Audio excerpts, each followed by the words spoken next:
লুটটা শুটকি চাটনি করব। এখানে পেঁয়াজ, কাঁচা লঙ্কা,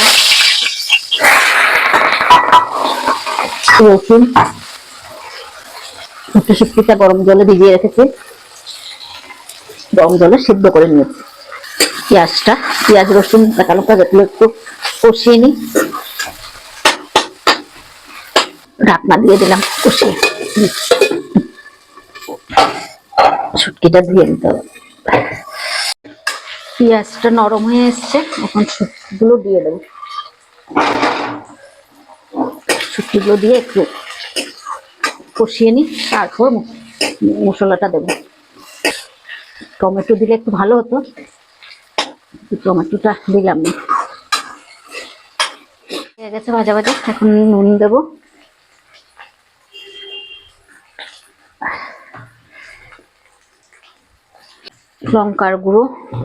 লঙ্কার গুঁড়োটা দেবো একটু কালার হওয়ার জন্য।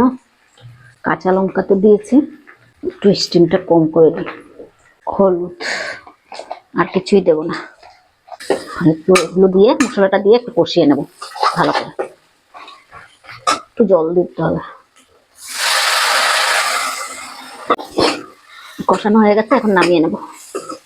একটু ধনেপাতাও দিয়ে দিচ্ছি, সেন্টটাও ভালো আসবে। নামিয়ে ধনেপাতাটা দিলে সেন্টটা থাকবে। হয়ে গেল আমার শুটকির চাটনি।